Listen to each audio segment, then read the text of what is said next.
अगर आपका कंधा बार बार डिस्लोकेट होता है और आपका एमआरआई ये बता रहा है कि आपको बैंकार्ट लेजन है, तो इसका क्या मतलब है? सबसे पहले तो हम ये समझते हैं कि हमारा कंधा जब डिस्लोकेट होता है तो उसमें होता क्या है। बेसिकली हमारा जो कंधा होता है वो एक बॉल एंड सॉकेट जॉइंट होता है। ऐसे एक सॉकेट होता है जिसके अंदर की ऐसे बॉल घूमती है। तो जब एंटीरियर डिस्लोकेशन होता है या फ्रंट डिस्लोकेशन होता है तो ये जो बॉल होती है ये खिसक के आगे आ जाती है, मतलब ये ऐसी हो जाती है। तो ये जो सॉकेट है इसके आगे और नीचे के भाग में आ जाती है हमारी बॉल, नहीं तो नॉर्मली ये ऐसे होती है सॉकेट के अंदर पूरी तरह से।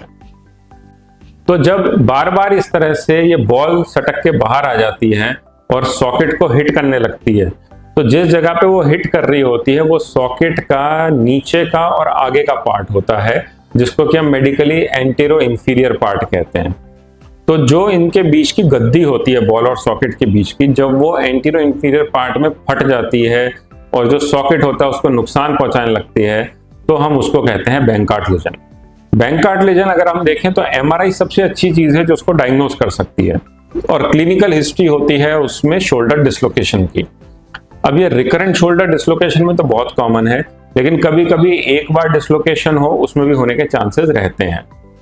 तो जो बैंकार्ट लेजन है, अब जो अगर वहां पे एक डिफेक्ट बन गया है तो उसको ठीक करने का कोई तरीका भी होता होगा। इसको अगर हम देखें तो हम दवाइयों से या एक्सरसाइजेस से ठीक नहीं कर सकते।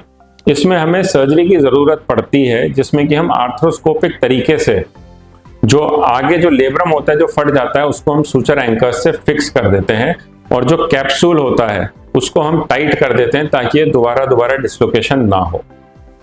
अब इसमें दूसरा पॉसिबिलिटी ये है कि अगर ये दिक्कत बहुत ज्यादा हो रही है, बार बार हो रही है, जिसमें डिफेक्ट बड़ा हो गया है, तो हमें कभी कभी एक लटाजेट नाम का भी प्रोसीजर करना पड़ता है, जिसमें कि एक हड्डी होती है कोराकॉइड नाम की, उसको हम लेके वहां से जो मसल अटैचमेंट होता है उसको भी साथ में लेते हुए जो सॉकेट का एरिया डैमेज हो गया है वहां पे हम उसको फिक्स कर देते हैं और उसको मजबूत कर देते हैं।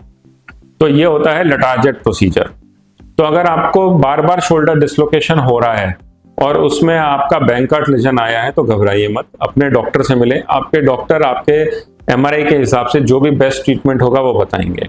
कभी कभी बैंकार्ट के साथ में अगर हिल सैक लेजन भी है, इसका मतलब जो बॉल है जब वो बार बार सॉकेट के आगे आके टकरा रही है तो उस बॉल को भी डैमेज हो सकता है। तो उस बॉल के पीछे और सुपीरियर पार्ट, मतलब पीछे और ऊपर वाले पार्ट में डैमेज हो सकता है, जिसे कि हम हिल सैक लेजन कहते हैं।